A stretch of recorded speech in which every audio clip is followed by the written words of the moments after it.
Bismillahirrahmanirrahim. Assalamualaikum warahmatullahi wabarakatuh.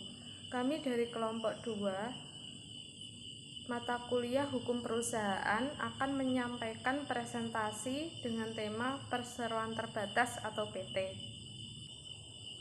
Yang pertama, pengertian perseroan terbatas atau PT. Perseroan terbatas adalah suatu badan hukum untuk menjalankan usaha yang memiliki modal terdiri dari saham-saham yang pemiliknya memiliki bagian sebanyak saham yang dimilikinya. Karena modalnya terdiri dari saham-saham yang dapat diperjualbelikan, perubahan kepemilikan perusahaan bisa dilakukan tanpa perlu membubarkan perusahaan. Adapun syarat-syarat untuk mendirikan sebuah PT memiliki beberapa syarat umum dan formal. Syarat umum dari pendirian PT sendiri diantaranya 1. Fotokopi KTP para pemegang saham dan pengurus minimal 2 orang. 2. Fotokopi KK penanggung jawab atau direktur. 3.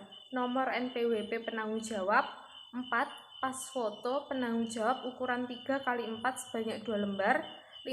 Fotokopi PBB tahun terakhir sesuai domisili perusahaan. 6. Fotokopi surat kontrak atau sewa kantor atau bukti kepemilikan tempat usaha. 7. Surat keterangan domisili dari pengelola gedung jika berdomisili di gedung perkantoran. 8. Surat keterangan RT atau RW jika dibutuhkan untuk perusahaan yang berdomisili di lingkungan perumahan, khusus luar Jakarta. 9. Kantor berada di wilayah perkantoran atau plaza atau ruko atau tidak berada di wilayah permukiman. 10. Siap disurvei.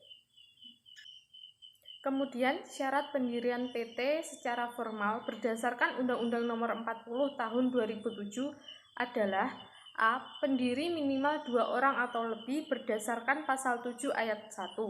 B. Akta notaris yang berbahasa Indonesia. C. Setiap pendiri harus mengambil bagian atas saham, kecuali dalam rangka peleburan, berdasarkan Pasal 7 Ayat 2 dan Ayat 3. D. Akta pendirian harus disahkan oleh Menteri Kehakiman dan diumumkan dalam BNRI sesuai Pasal 7 Ayat 4. E. Modal dasar minimal 50 juta dan modal disetor minimal 25% dari modal dasar, berdasarkan Pasal 32 dan Pasal 33.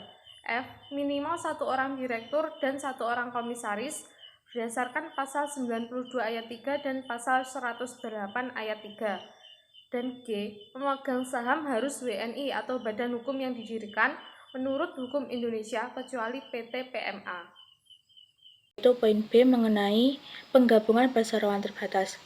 Berdasarkan Pasal 1 Ayat 9 Undang-Undang Nomor 40 Tahun 2007 tentang perseroan terbatas, penggabungan adalah perbuatan hukum yang dilakukan oleh suatu perseroan atau lebih untuk menggabungkan diri dengan perseroan lain yang telah ada, yang mengakibatkan aktiva dan pasiva dari perseroan yang menggabungkan diri beralih karena hukum kepada perseroan yang menerima penggabungan. Dan selanjutnya, status badan hukum perseroan yang menggabungkan diri berakhir karena hukum. Tujuan penggabungan adalah untuk meningkatkan pertumbuhan dan ekspansi perseroan, meningkatkan penjualan dan ekspansi pangsa pasar pihak yang dilakukan merger atau akuisisi. Tujuan-tujuan tersebut merupakan tujuan jangka menengah. Tujuan yang lebih mendasar adalah pengembangan kekayaan para pemegang saham melalui penggabungan dan akuisisi yang ditunjukkan pada pengaksesan atau penciptaan keunggulan kompetitif yang melakukan atau yang dapat diandalkan bagi perseroan yang melakukan penggabungan dan akuisisi. Penggabungan perseroan terbatas diatur cukup komprehensif dalam Undang-Undang Nomor 40 Tahun 2007 dan peraturan pelaksanaannya. Hal tersebut dapat dilihat pada penggabungan dalam hukum yang dilakukan di Indonesia. Perusahaan yang dapat melakukan penggabungan adalah perseroan terbatas. Tindakan penggabungan perseroan terbatas yaitu perubahan atau berupa perjanjian penggabungan harus dilakukan dalam akta otentik yang dibuat oleh notaris dan sahnya tindakan penggabungan perseroan terbatas bila terjadi perubahan anggaran dasar, maka tindakan penggabungan sah setelah disetujui oleh Menteri Hukum dan Hak Asasi Manusia, dan bila tidak terjadi perubahan anggaran dasar, cukup melakukan pemberitahuan kepada Menteri Hukum dan Hak Asasi Manusia. Kemudian, poin C, berakhirnya status perseroan terbatas. Perseroan terbatas merupakan bentuk usaha yang memiliki masa hidup tidak terbatas. Namun, perseroan terbatas dapat menjadi bubar karena alasan-alasan tertentu. Menurut pasal 142 UU PT, pembubaran suatu perseroan dapat terjadi atas dasar-dasar sebagai berikut. Yang pertama, berdasarkan keputusan rapat umum pemegang saham, direksi, dewan komisaris, atau satu pemegang saham atau lebih yang mewakili paling sedikit 1 atau 10 atau 1/10 bagian dari jumlah seluruh saham dengan hak suara dapat mengajukan usul pembubaran perseroan kepada RUPS. Yang kemudian B, karena jangka waktu berdirinya yang ditetapkan dalam anggaran dasar telah berakhir. Pembubaran perseroan terjadi karena hukum apabila jangka waktu berdirinya perseroan yang ditetapkan dalam anggaran dasar telah berakhir dalam jangka waktu paling lambat 30 hari setelah jangka waktu berdirinya perseroan berakhir. RUPS menetapkan likuidator. Berdasarkan penetapan pengadilan negeri dapat membubarkan perseroan terbatas atas dasar yang pertama, permohonan kejaksaan berdasarkan alasan perseroan melanggar kepentingan umum atau perseroan melakukan perbuatan yang melanggar peraturan perundang-undangan. B, permohonan dari pihak yang berkepentingan berdasarkan alasan adanya cacat hukum dalam akta pendirian. C, permohonan pemegang saham, direksi atau dewan komisaris berdasarkan alasan perseroan tidak melakukan atau tidak mungkin lagi dilanjutkan. D, dengan dicabutnya kepailitan berdasarkan putusan pengadilan niaga yang telah melakukan kekuatan hukum tetap. Harta pailit perseroan tidak cukup untuk membayar biaya kepailitan.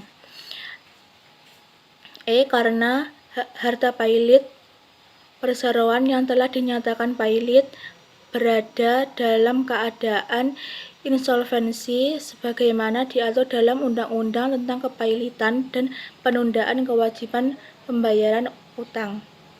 Dan yang terakhir, karena dicabutnya izin usaha perseroan sehingga diwajibkan perseroan melakukan likuidasi sesuai dengan ketentuan peraturan perundang-undangan. Selanjutnya yaitu terkait konsolidasi perseroan terbatas.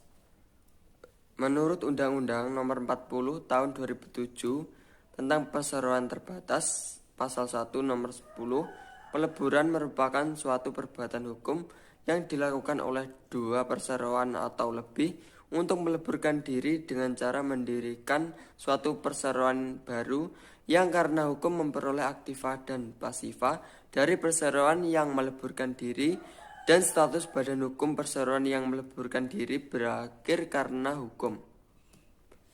Kemudian pada dasarnya konsolidasi atau peleburan suatu badan usaha yang berbentuk perseroan terbatas hanya dapat dilakukan apabila rancangan penggabungan atau peleburan telah mendapat persetujuan rapat umum pemegang saham masing-masing badan usaha yang terkait.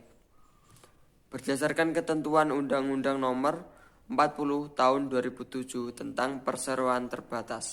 Kemudian yaitu pengambil alihan perseroan terbatas. Pengambil alihan merupakan suatu perbuatan hukum yang dilakukan oleh badan hukum atau orang perseorangan untuk mengambil alih saham perseroan yang mengakibatkan beralihnya pengendalian atas perseroan tersebut. Pengambil alihan dilakukan dengan cara pengambil alihan saham yang telah dikeluarkan dan atau akan dikeluarkan oleh perseroan melalui direksi perseroan atau langsung dari pemegang saham. Secara yuridis, cara yang ditempuh untuk mengambil alih suatu perusahaan adalah dengan membeli saham-saham baik sebagian atau keseluruhan dari perusahaan tersebut. Dalam pengambil alihan perusahaan atau akuisisi terdapat beberapa kelebihan, antara lain perusahaan masih bisa menggunakan nama lama dan tidak memerlukan surat izin untuk memulai usaha yang baru. Sedangkan kekurangannya yaitu dalam pengambil alihan perusahaan atau akuisisi mudah terjadi duplikasi atau pemborosan dan kepemilikan perusahaan telah berubah. Kepentingan-kepentingan yang perlu diperhatikan dalam pengambil alihan perusahaan yaitu perseroan pemegang saham minoritas, karyawan perseroan, kreditor dan mitra usaha lainnya dari perseroan, masyarakat dan persaingan sehat dalam melakukan suatu usaha.